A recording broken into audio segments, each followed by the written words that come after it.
And because it goes through today's material 4.4, I think we'll be in good shape. Chain rule, e to the x log x, product rule, quotient rule. I think you'll be in good shape. So midterm Friday, and yeah, budget your time accordingly. It's a 60-minute exam, so you'll have 60 minutes starting at 9:05.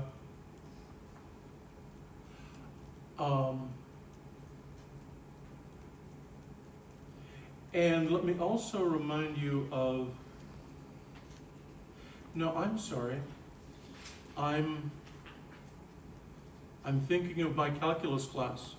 Calculus classes have 2-hour-long meetings on Friday. I'm sorry, that's my mistake. Yours is a normal 50-minute exam. Sorry, I'm in the wrong class. And so it'll be 9:05 to the usual 9:55. But remember the policy and procedures. So I gave you a hard copy. It's also on our Husky CT. No makeup exams. So if you miss Friday's exam, which I wouldn't advise you to, but if you miss it, your final will become worth more in order to make up for the points that you've missed. But of our exams, this one is the, I think, easiest, most straightforward.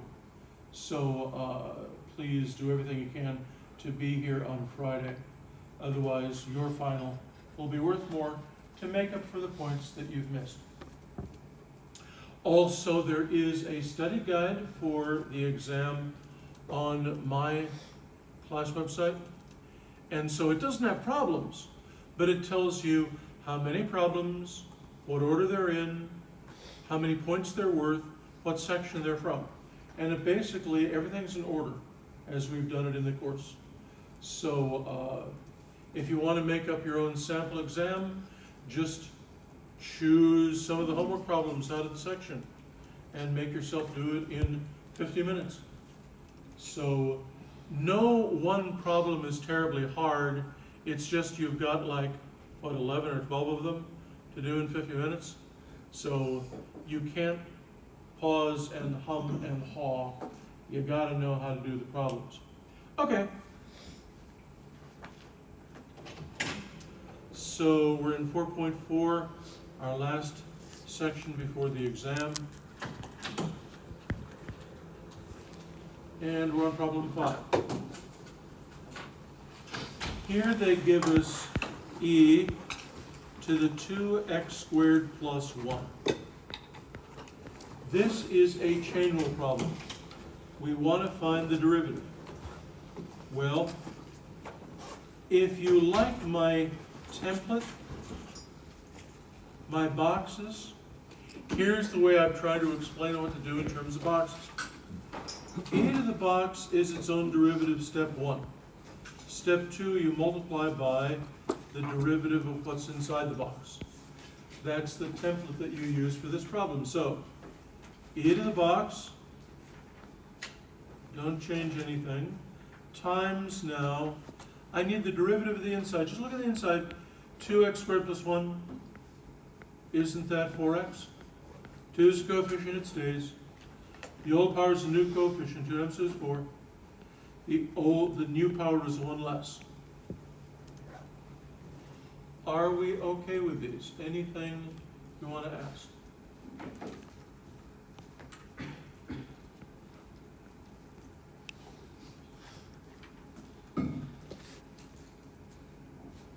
Now 11, here's going to be a product rule. We have x to the 5th, e to the x. We're multiplying two things together. And so you remember the mixed product. You do it.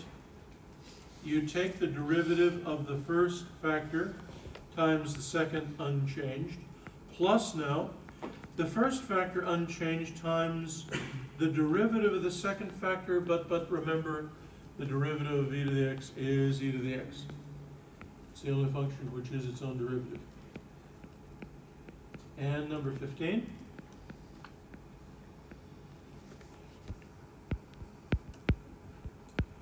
Here we have x squared e to the x squared. So is it okay, this is a product rule, which is going to need a chain rule. Do you see what I'm saying? We're going to do a p prime q plus a p q prime. There is your product rule. But for this, when we go to do q prime, we need chain rule. So you might say this is a chain rule inside of a product rule. Call it what you will, it's more important to do it. So the derivative of x squared is 2x. Leave q alone. Plus now leave p alone. And you need the derivative of e to the x squared. Well, go back to the tableau here. E to the x squared, what goes in the box is x squared. So step 1, e to the x squared is its own derivative. But then step 2, you need to multiply by the derivative of the inside, the derivative of x squared is 2x. And for the first midterm, I'm perfectly happy for you to leave it like that. Of course, you could say to yourself, x squared times 2x is 2x cubed. So that's sort of simplifying. You need that on the second midterm. But for Friday, if you just leave it that way, I'm happy. 17. Here we want the derivative of the square root of e to the x plus 1. So you need to remember, how do you put a root in power form? Root is the same thing as the power 1/2. Fractional powers are roots. And so now you're doing a chain rule.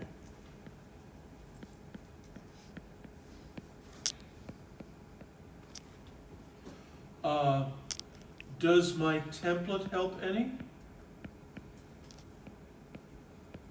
If you've got this sort of problem, you know what to do with it?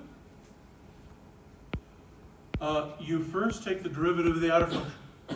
Box 1/2. Old powers, new coefficient is 1 less. Is this okay? 1/2 subtract 1. A lot of people mess that up. 1/2 subtract 1 is -1/2. Times the derivative of what's on the inside. So, apply that template to this problem. 1/2 e to the x plus 1 to the 1/2. Now times the derivative of what's inside the box. The derivative of e to the x is e to the x. And plus 1, the derivative of 1 is constant 0.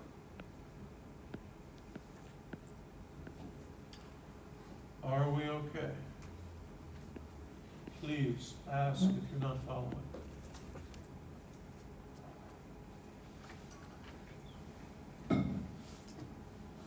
Because maybe your question will help me explain it in a different way. For 15, how do we know that we have to apply a chain rule? Or do we have to? Yeah, so you're asking, at this point, how do we know we need a chain rule? Okay. First, let me ask you, does it make sense to you that at first we need a product rule? Okay, so you look at that and it's clearly a product. Okay, but now when you come to this, do you see that how about this? I agree there are no parentheses there. But if you were to put parentheses, they would go there, right? because you work from the top down. And so, if you've got e to the x squared, do you see that that fits into here? Because what you have up here is not just a simple x. If it were a simple x, then the derivative of e to the x is e to the x. But you've got this x squared in the box, which is why at this point you need the derivative of x squared or 2x. Make sense? Yeah. Yeah, I grant you, something like this, yeah, that doesn't have parentheses in it. Kind of like when you have a root, there are no parentheses there. But if you were to put in parentheses, they'd have to go here, and they'd have to go there.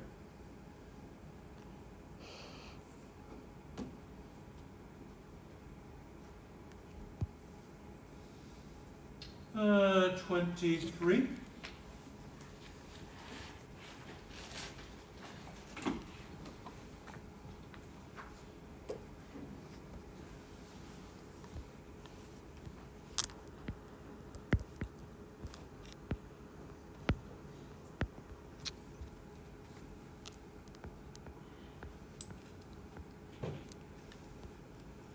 And we have e to the 2x minus e to the negative 2x over e to the 2x plus e to the negative 2x.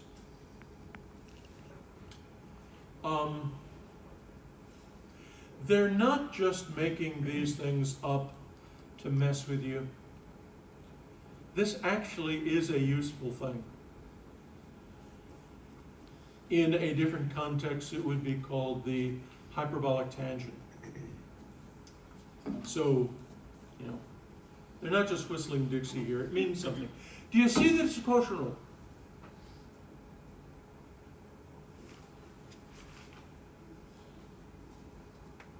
Do you see we've got a numerator and we've got a denominator?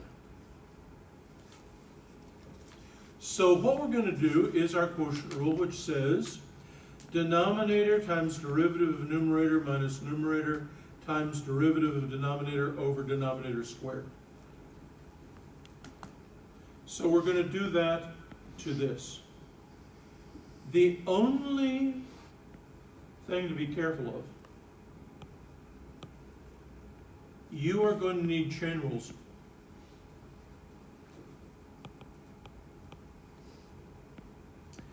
Because when you go to do the derivative of e to the 2x, that needs a chain rule. Let me make that a side comment.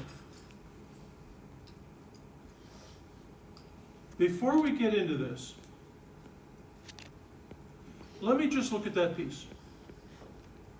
You know we're going to want to take the derivative of that soon. Do you see how that's a chain rule? Because you've got e to the box, step 1. Step 2, you now need the derivative of the inside, which is a 2. Also, if I may make a side comment, if we have e to the negative 2x, do you see when we take that derivative, we're going to need a chain rule. Again, it's e to the box. It begins with itself. But then secondly, you need to multiply by the derivative of the inside is negative 2. So, do these green steps make sense? We're going to need those when we go to take the derivative of the numerator, the derivative of the denominator. So let's do it. Our rule says denominator. I'm just going to copy the denominator. Times the derivative of the numerator. Okay? I need the derivative of this. I've got two terms. I need the derivative of that, subtract the derivative of that. So the derivative of that, that's why I made my comment down here. E to the 2x is itself times 2 minus e to the negative 2x, e to the negative 2x times itself negative 2 minus, and you see that I'm running out of room. So I will not try and write small and squeeze things in. Let me start over down here. Let me give myself more room. So let me redo my first step. Denominator times derivative of numerator. Denominator times the derivative of the numerator. So e to the 2x, it's that step there. E to the 2x times 2 minus e to the negative 2x times negative 2. So there is my q p prime minus, now I need p, the numerator, copy the numerator, now times the derivative of the denominator. So I need the derivative of these two terms. That's e to the 2x times the 2 plus e to the negative 2x times negative 2, all divided by the denominator squared.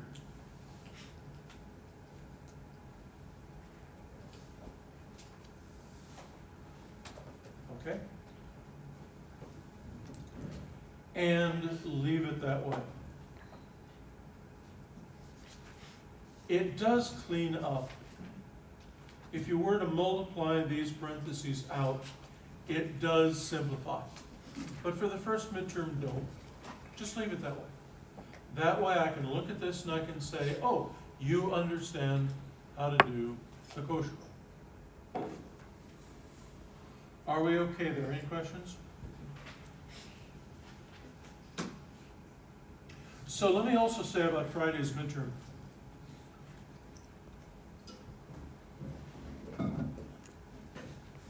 You only need, no calculators, because calculators these days can reach the internet and Google can answer any math question. It's insane. Even with advanced calculus, just type it in and out comes the answer.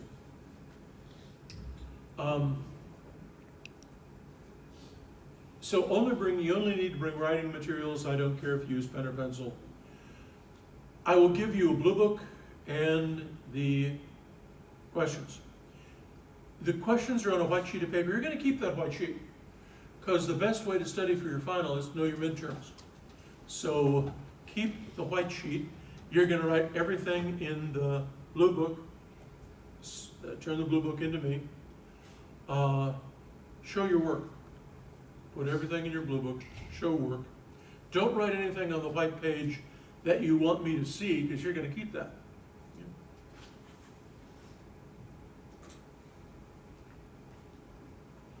Shall we do 35?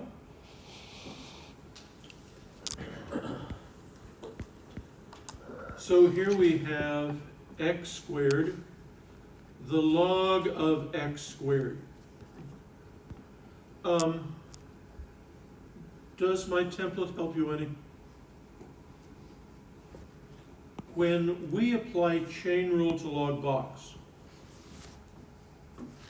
so the derivative of the outer function, log box, remember the derivative is 1 over.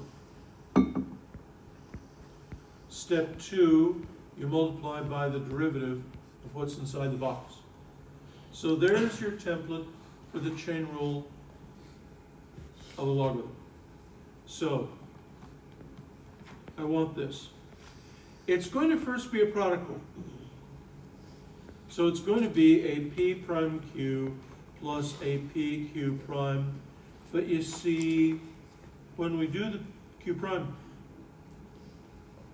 there's the p, there's the q. When we do the q prime, we need this chain rule. that needs a chain.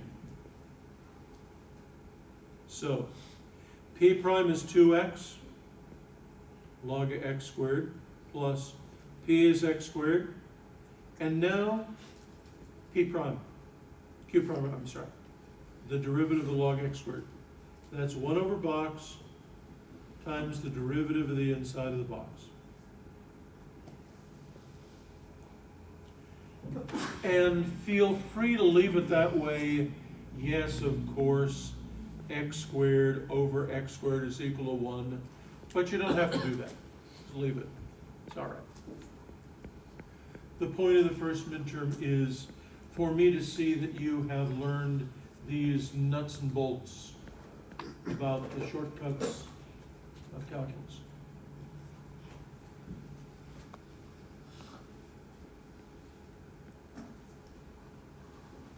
Let's do 39.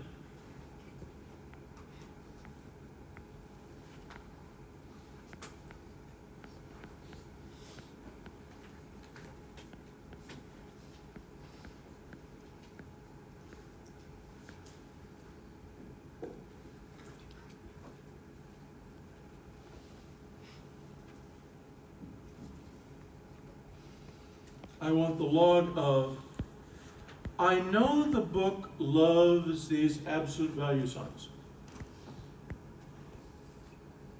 And if you really want to use the absolute value signs, that's fine. But I don't. And I'll tell you why. It's true, you can't take the log of a negative number. So that's why they've got absolute value signs. But you know, when you take a square root, you can't take the square root of a negative number, right? But that doesn't mean every time you write root x, you throw in absolute values. It's understood. Yeah, I can't take the square root of a negative number. Well, it's also understood. You can't take the log of a negative number. So I prefer to write the problem like that. Do you see that this is going to be a quotient rule inside of a chain rule, meaning that your basic template, you're looking at log box. And so your chain rule says 1 over box, step 1 times the derivative of the inside of the box. Do you see that it's this step here which needs a quotient rule?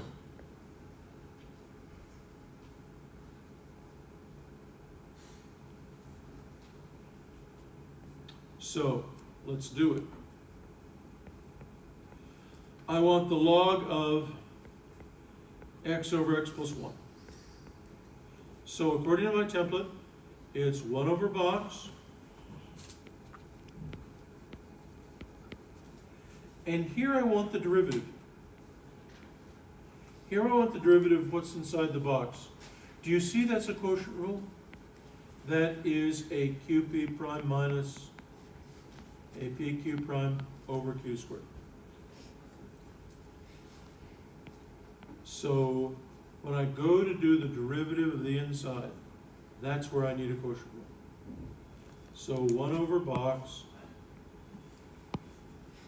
times, okay, denominator times the derivative of the numerator minus the numerator times the derivative of the denominator over the denominator squared.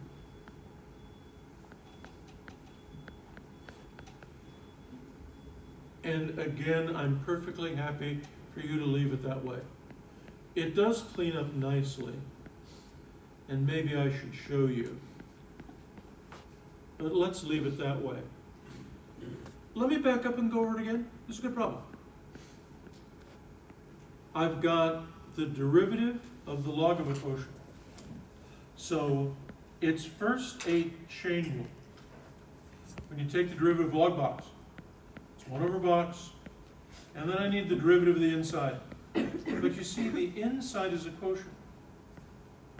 So I need denominator times derivative of numerator minus numerator times the derivative of denominator over the denominator squared. Is that okay with everyone? Leave it that way. I just want to point out, on midterm 2, you'll have to be able to simplify this. And do you see it simplifies nicely? I just want to remind you, if you're taking 1 over a fraction, do you remember to flip the denominator?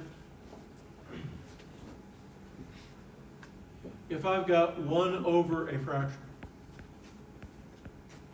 you do that by flipping. And now here, I've got x plus 1 times 1 minus x times 1. Do you see I have an x subtract x? And indeed, one of these factors goes with one of those. I've got 2 of these x plus 1s. I have 2 of these x plus 1s. Here I have 1 of these x plus 1s. So one of these cancels with one of those. So you're left with 1 over x times x plus 1. So don't do the purple for this midterm. I just wanted to show you something like this cleans up nicely for the second midterm.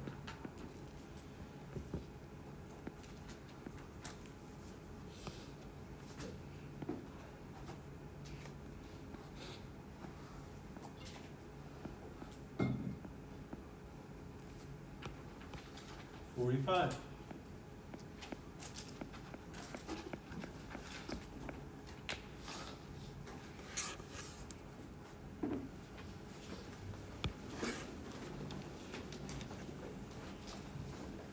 Here we have the log of x over x squared plus 1.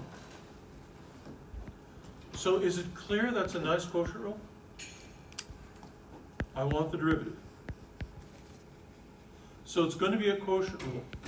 Denominator times the derivative of the numerator minus the numerator times the derivative of the denominator over the denominator squared. Nice, straightforward problem. So denominator times the derivative of the numerator, well, the derivative of log x is 1 over x, minus numerator log x, times the derivative of the denominator. Well, x squared goes to 2x, plus 1 is just 0, divided by the denominator squared.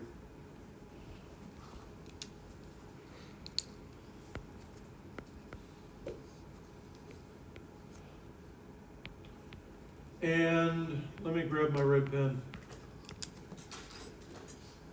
I just want to remind you, no, don't do this.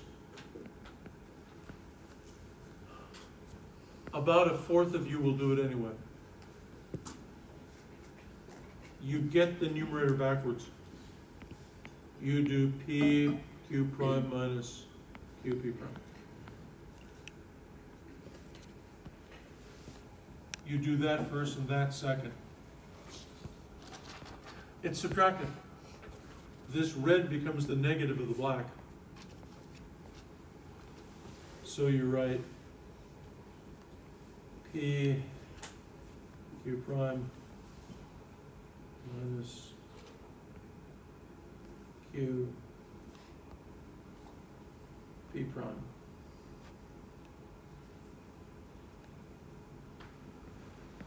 But you see, this is the negative of that. So close but no cigar. I mean, I'll take off half a point, but it's half a point per occurrence. And all in all, you're welcome to have 3 or 4 of these things. So that adds up. So don't switch. If you do, here is how I will mark your paper. Do you know this mark?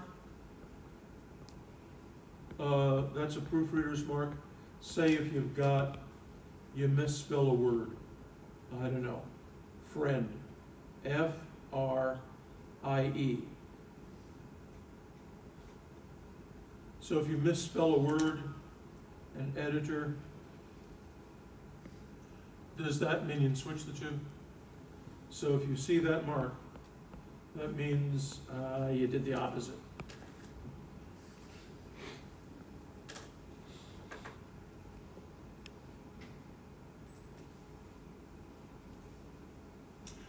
Ah, okay. Number 57. We'll do 57. It is a product rule problem. And a little chain is inside the product. But then it goes on to ask a question that really is on the second midterm, but it's worth talking about. So let's take a look at number 57.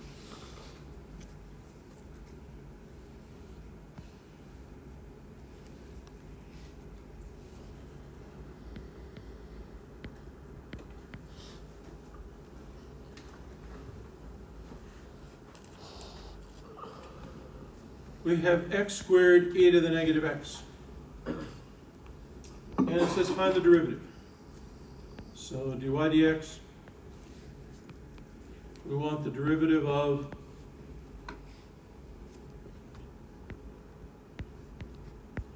do you agree this is a product? So we're going to do p prime q plus p q prime. And it's when we get to the q prime that we need a little chain rule. So, p prime, q plus p.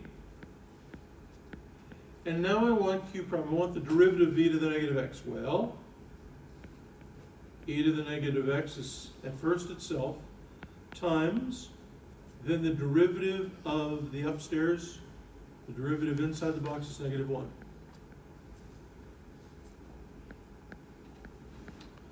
So the point is done. The problem's finished. But we are now, the problem says, we're going to look ahead. This is really chapter 5.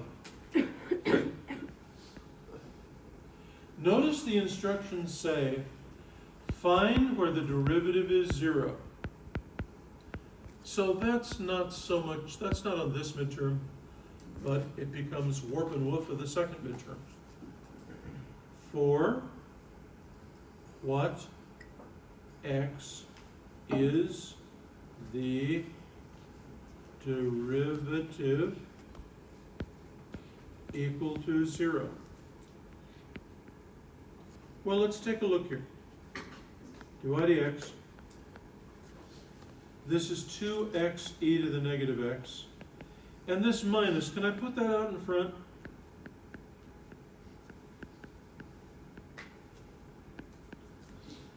And I'm solving for x. For what x will make this derivative equal to 0?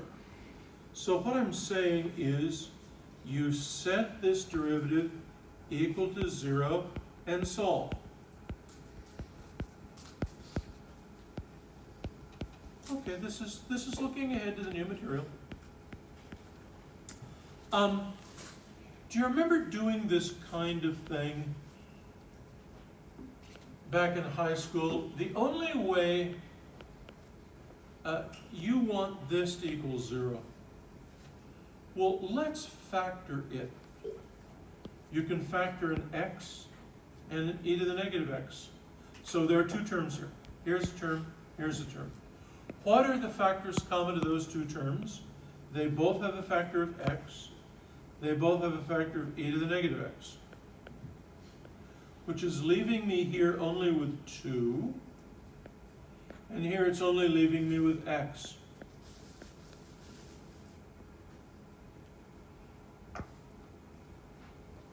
Is factoring okay? You'll review some more of that in the chapter 5.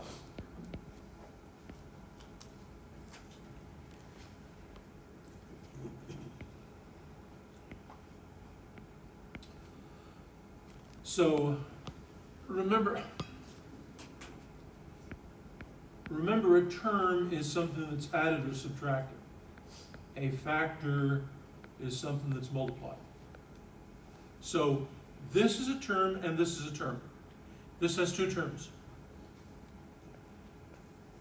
What are their common factors? X is a factor common to the two terms. E to the negative x is a factor common to the two terms. Factor them out in front. Why? Think about it.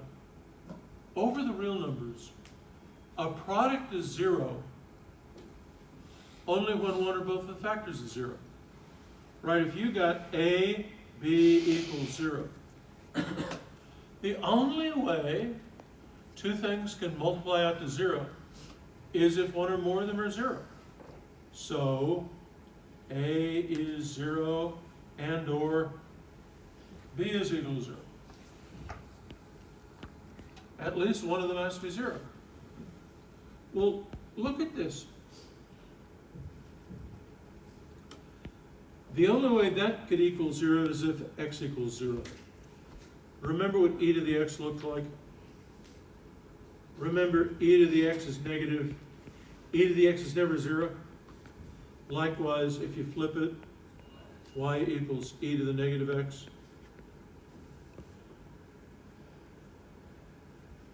That's also never 0.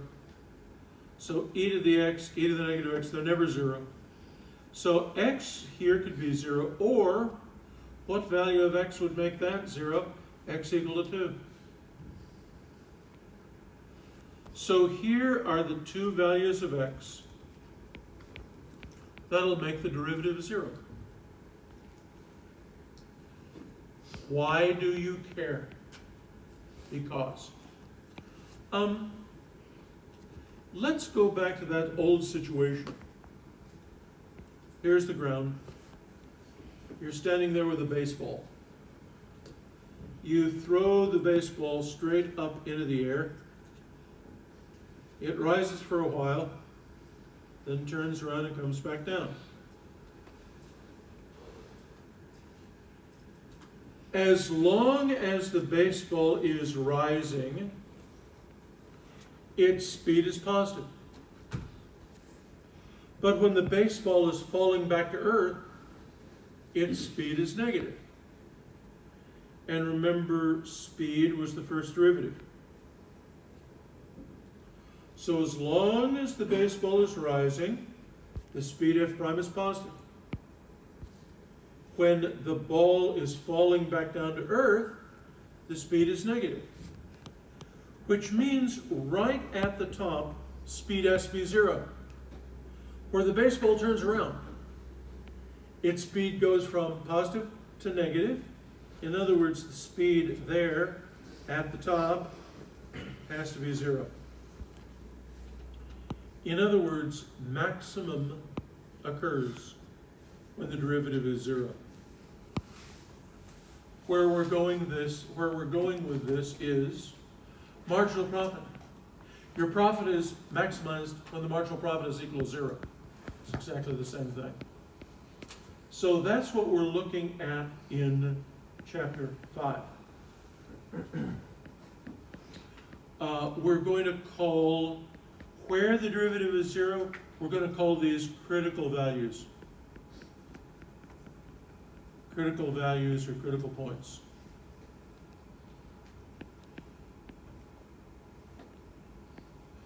They're critical because that's where maximum or minimum occurs. Let's say you were only interested in minimizing your cost. You know, you're generally not, you're interested in profit. But let's say you're interested in minimizing cost. Well, where your marginal cost is equal to 0, where your marginal cost is equal to 0, that's where your cost is minimized. So, chapter 5, we then are showing you what all of this derivative stuff was good for. Why are you learning it? Okay, let's take a look at 61.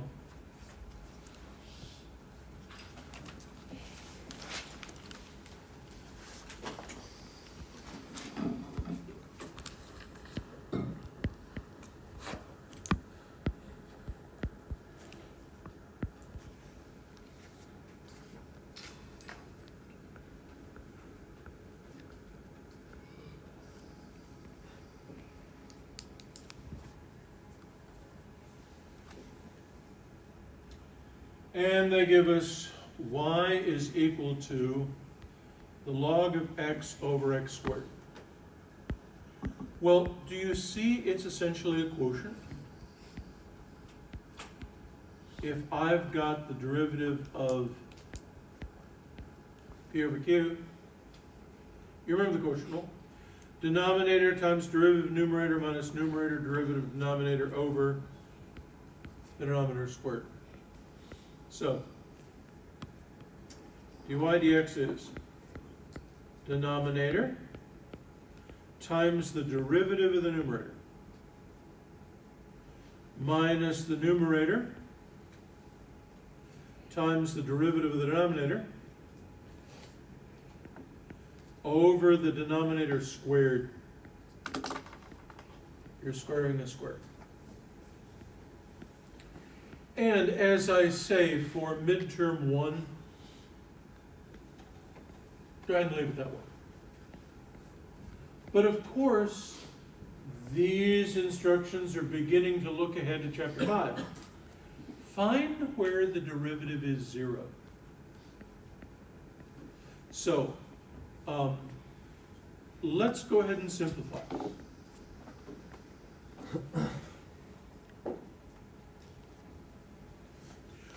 Well, is it okay x squared over x is x?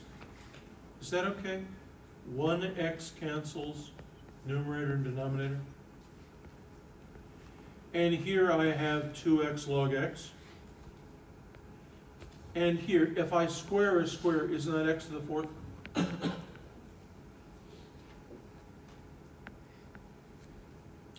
And so, we set this equal to 0. We want to solve for critical points, where what value x will make the derivative 0. You remember, a fraction is 0 only when the numerator is 0. You got a fraction here. If you want to know where it equals 0, you only have to worry about the numerator. A fraction is 0 only when the numerator is 0. Or do you want to say, multiply through by x to the 4th. You clear the denominator and 0 times x to the 4th is 0. However you want to look at it. A fraction is 0 only when the numerator is 0. And so here I've got two terms. They share one common factor of x. So factor out the common factor. So they each have a factor of x. So here you just have a 1 minus 2 log x. And so we set this equal to 0, and we want to solve. Well, the only way a product, we've got a product here, the only way a product is 0 is if the factors are 0. So if A, B equals 0, then A is 0 and or B is 0. So that's saying x could be 0, or, yeah, 1 minus 2 log x could be 0. Do you remember way back when, in chapter 1, we were working with things like this? So this little step itself, that could be on Friday's midterm, because we worked with stuff like this in chapter 1. Do you remember what you do? That's saying that, let me move the 2 log x over to the right. Let me divide by 2. Log x equals 1/2. And now do you remember? If log x is equal to 1/2, how do you find x? Make both powers of e. because e to the log x is your first identity. Remember identity 1, identity 2. Remember property 1, property 2, property 3. E to the 1/2. In other words, root x. Root e, sorry. E to the 1/2 is root e. So here are two critical points.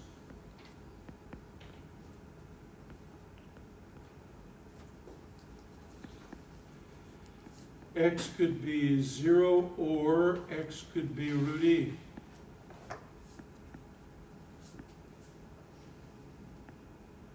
Isn't math fun?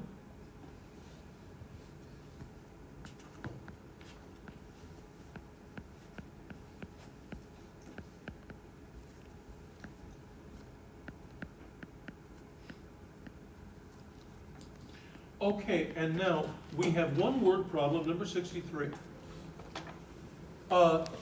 which you need to do these nuts and bolts of the product rule, chain rule, to do number 63. But 63 is beginning to look ahead to chapter 5. It says, suppose the price and demand of a quantity are related by a price of x items is e to the negative 2x. Find the marginal revenue and find where marginal revenue is 0.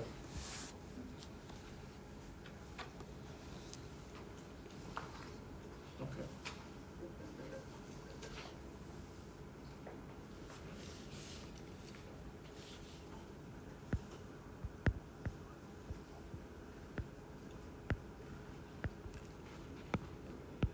You know what's meant by a demand equation.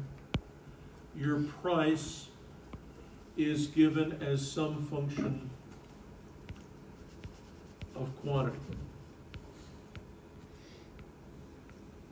So you measure quantity by x, you measure price by p. So just intuitively speaking, right, if the quantity goes up, the price goes down.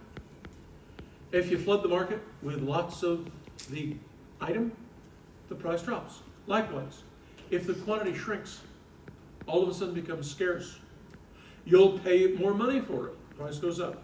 So demand equation is quantity and price are inversely related. One goes up, the other goes down. And so here they give us a demand equation of P of x equals e to the negative 2x. And you agree with me? The bigger x is, then this is negative. Negative means 1 over.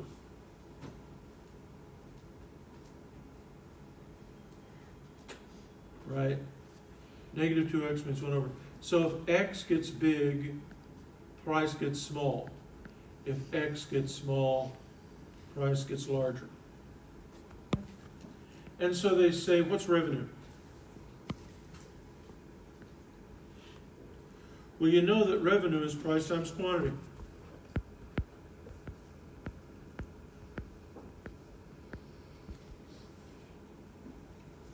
So revenue of x items, here's your price, here's your quantity. X measures quantity.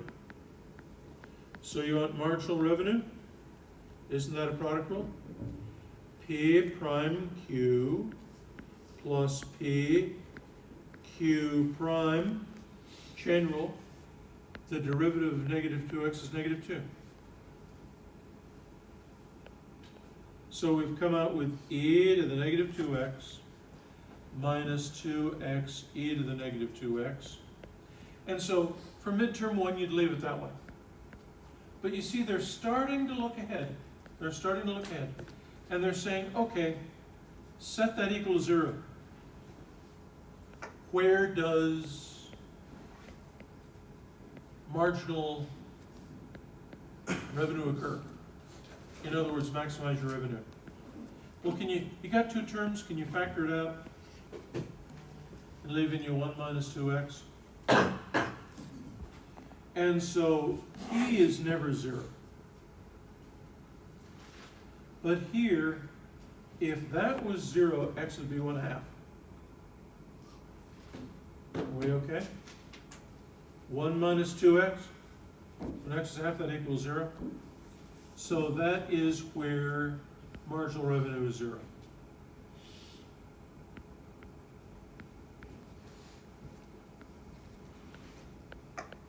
When x is equal to a half. Okay, but as I say, this is the stuff we're starting to look at in chapter 5.